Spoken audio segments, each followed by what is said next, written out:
Katika mwendelezo wa shughuli za mahakama katika kesi ya uhaini inayomkabili Tundu Antipas Lissu leo mahakamani, hatua muhimu imefikiwa leo wakati wa kuhojiwa kwa shahidi wa 16 wa upande wa mashtaka ACP Amin Mahamba, ambapo Tundu Lissu alielekeza hoja zake kwenye mjadala wa muda mrefu nchini Tanzania kuhusu marekebisho ya katiba, vurugu za uchaguzi wa mwaka 2025 na wito wa kimataifa kuhusiana na kuzuiliwa kwake. Awali Tundu Lissu alirejea suala la marekebisho ya katiba. Alihoji kama ACP Mahamba alikuwa na taarifa kuhusu tume mbalimbali ambazo katika nyakati tofauti za historia ya Tanzania zilipendekeza marekebisho ya katiba au katiba mpya. Tundu Lissu alitaja tume ya Mark Bomani ambayo alisema ilipendekeza katiba mpya pamoja na tume ya Warioba iliyoundwa wakati wa utawala wa Rais mstaafu Jakaya Kikwete. Kwa mujibu wa Tundu Lissu, mchakato wa Warioba ulienda mbali zaidi ya mapendekezo na kuandaa rasimu ya katiba, lakini marekebisho yaliyopendekezwa hayakukubaliwa hatimaye. Mara kwa mara Amin Mahamba ndani ya chumba cha mahakama alielezea mahakama kuwa hakuwa na taarifa kuhusu matukio hayo au kwamba hakuwahi kusoma ripoti hizo ambazo Tundu Lissu anamuuliza. Kisha Tundu Lissu alipanua wigo wa hoja zake akihoji kama shahidi Amin Mahamba alijua kuwa Tanzania hufanya uchaguzi mkuu kila baada ya miaka mitano na kama waangalizi wa uchaguzi wa kimataifa na kikanda wamewahi kupendekeza mara kwa mara marekebisho ya katiba na mfumo wa uchaguzi. Kwa mara nyingine Amin Mahamba alisema hakuwa na taarifa hizo. Tundu Lissu pia alihoji kama shahidi alijua kuwa chama tawala cha CCM chake Samia kiliwahi kuweka ahadi za marekebisho ya katiba katika baadhi ya ilani zake za uchaguzi. Amin Mahamba alijibu kuwa hakujua. Mjadala huo ulikuwa muhimu kwa sababu Tundu Lissu alionekana kupinga namna upande wa mashtaka ulivyotafsiri madai yake ya kisiasa, hasa wito wake wa katiba mpya na marekebisho ya uchaguzi kama vitendo vya uhalifu. Kisha alirejea kwenye matukio yaliyohusiana na uchaguzi wa Oktoba mwaka 2025.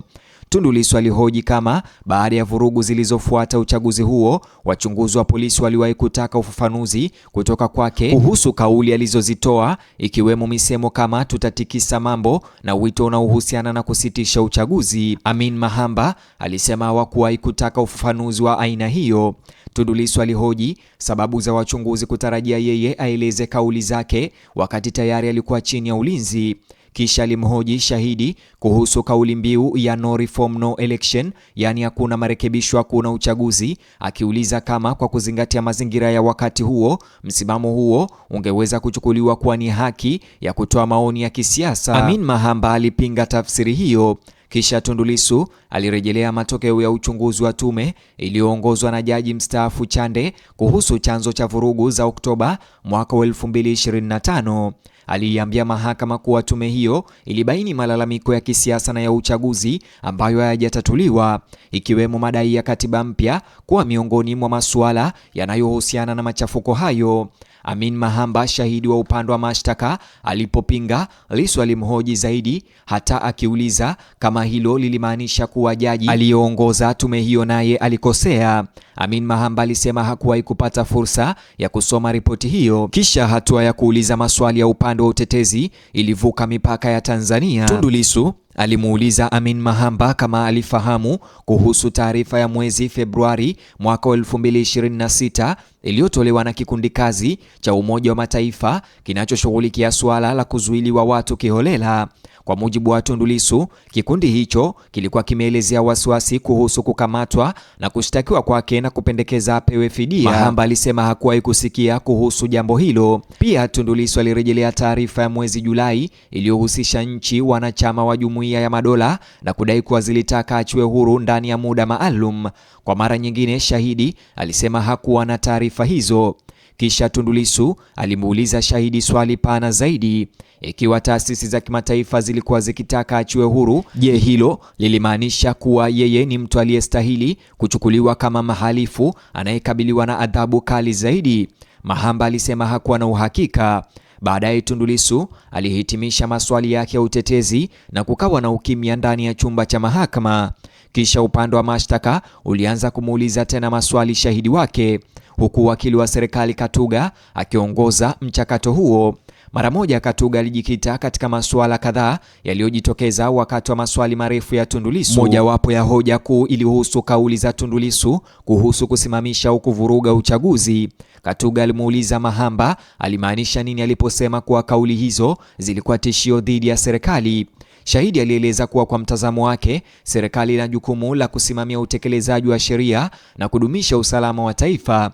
Hivyo kauli kuhusu kusimamisha au kuvuruga uchaguzi zingeweza, kwa maoni yake, kuchukuliwa kama tishio kwa mamlaka inayohusika na uongozi ama kuongoza nchi. Kisha Katuga alirejea suala lenye utata la video ya Jambo TV. Awali Amin Mahamba alisisitiza kuwa Tundu Lissu ndiye aliyehusika na kuchapisha kwa video hiyo, licha kukiri wakati wa maswali ya utetezi kwamba hakuweza kudhibitisha kama Tundu Lissu alifanya kazi Jambo TV, aliendesha kamera zake au alikuwa na uwezo wa kufikia akaunti yake ya YouTube. Wakati wa kuulizwa maswali hayo ya nyongeza, Amin Mahamba alitoa maelezo tofauti. Alisema kuwa alipomtaja Lissu kama mtu aliyehusika na uchapishaji huo, alimaanisha kuwa Lissu ndiye aliyetoa kauli hizo mbele ya waandishi wa habari wakati waandishi hao walipokuwa wakirusha matangazo ya tukio hilo moja kwa moja. Kwa mujibu wa shahidi huyo, Tundu Lissu aliruhusu matangazo hayo kuendelea, na ndiyo maana alisisitiza kuwa Lissu ndiye aliyehusika na uchapishaji huo. Kisha Katuga aliuliza kwa nini Mahamba aling'ang'ania msimamo huo. Shahidi alirudia kusema kuwa ndivyo alivyomaanisha. Sasa Katuga pia alirejelea kifungu cha sheria kilichojadiliwa wakati wa kuhojiwa, hususan kipengele kinachohusu maadili yaliyofanywa kwa nia ya kutishia serikali. Amin Mahamba alieleza kuwa kwa tafsiri yake jambo muhimu lilikuwa ni nia inayodaiwa kuwa nyuma ya kauli za Tundu Lissu. Upande wa mashtaka ulijaribu kuachana na mjadala mpana wa Lissu wa mageuzi ya katiba na historia ya kisiasa. Katuga alimweleza shahidi huyo kuwa yeye si mwanasiasa na kumtaka aeleze jinsi masuala yanayohusu mabadiliko ya katiba yanahusiana na kesi ya uhaini. Mahamba alianza kujibu, lakini Katuga alikatiza na kuashiria kuwa shahidi huyo anapaswa kuzingatia mambo yanayohusu kesi hiyo. Hoja nyingine iliibuka Katuga alipomuuliza Mahamba kuhusu ghasia za Oktoba 29.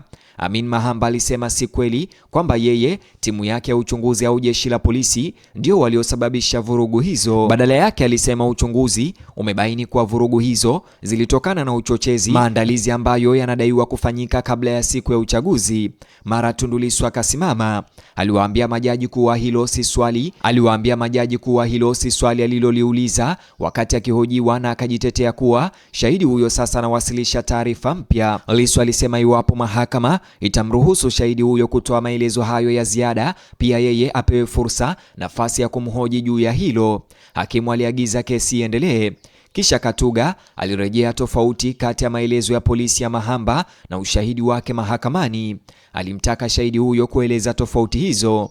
Lissu alipinga tena, akisema hilo silo aliloliuliza wakati wa kuhojiwa. Alifafanua kwa swali lake lilikuwa iwapo Amin Mahamba alieleza sababu za tofauti hizo, si kwamba tofauti hizo zipo. Lissu alidokeza kuwa iwapo shahidi huyo sasa anatoa ufafanuzi wa tofauti hizo, atatafuta fursa nyingine ya kumhoji kwa mara nyingine. Mtazamaji, nitaachia hapa, lakini nitarudi na video nyingine kuendelea na update hii sehemu hii nilipoachia. Sasa hivi like video hii kisha subscribe.